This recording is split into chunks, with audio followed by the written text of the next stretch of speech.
ሰላም ጤና ይስጥልኝ። ይህ የአዲስ አበባ ከተማ ሰላምና ጸጥታ አስተዳደር ቢሮ የኮሚኒኬሽን ዳይሬክቶሬት ድምጽ ነው። እነሆ ሰላም አዲስ የተሰኘ ሳምንታዊ መርሃ ግብራችን ተጀምሯል። በአዲስ አበባ ከተማ ሰላምና ጸጥታ አስተዳደር ውስጥ የተሰሩ ስራዎችን የምንዳስበት ነው። ስለዚህ እስከ መጨረሻው ድረስ አብራችሁ እንድትቆዩ በአክብሮት እንጋብዛለን። የአዲስ አበባና የሸገር ከተማ አጎራባች ክፍለ ከተሞች ህብረ ብሔራዊነታችን ለአብሮነታችንና ለሰላማችን በሚል መሪ ቃል ሲያካሂዱት የነበረውን የምክክርና የተሞክሮ ልውውጥ መድረክ በታላቅ ድምቀት አጠናቀዋል። የሁለቱ ከተሞች የጸጥታ መዋቅሮች በጋራ ለመስራትና የከተማዋን ዘላቂ ሰላም ለማረጋገጥ ቃል የገቡበት ይኸው መድረክ ላይ የአዲስ አበባ ከተማ ሰላምና ጸጥታ አስተዳደር ቢሮ ኃላፊ ክብርት ወይዘሮ ሊዲያ ግርማ በበኩላቸው ይህ የሰላም ኮንፈረንስ ከለውጡ ማግስት የተመዘገቡ ስኬቶችን የምናጸናበት ነው በማለት ሰላም ከራስና ከቤተሰብ ይጀምራል ካሉ በኋላ ብሔርና ሃይማኖትን ሽፋን አድርገው ሰላምን ለማደፍረስ የሚሞክሩ ጸረ ሰላም ኃይሎችን በጋራ ለመከላከል የሁለቱ ከተሞች የጸጥታ አካላት በቁርጠኝነት እንደሚሰሩ አረጋግጠዋል።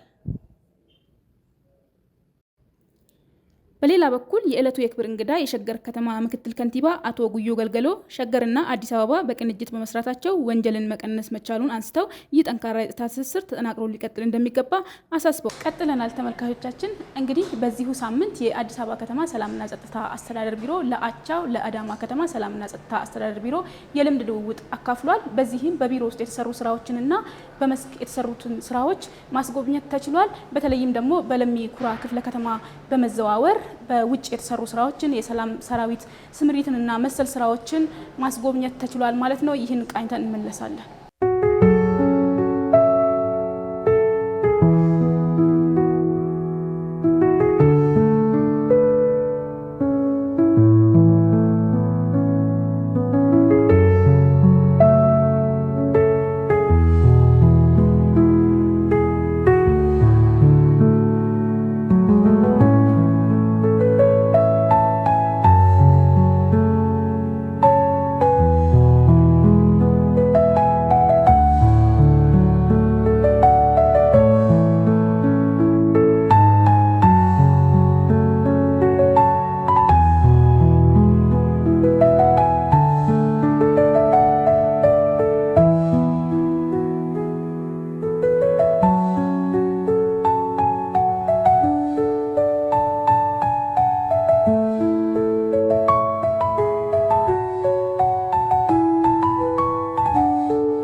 የአዲስ አበባ ከተማ ሰላምና ጸጥታ አስተዳደር ቢሮ የማህበራዊ ሚዲያ ትስስር ድረገጽ ተከታታዮች ሰላም አዲስ የተሰኘው መርሃ ግብራችንን ይህንን ይመስል ነበር።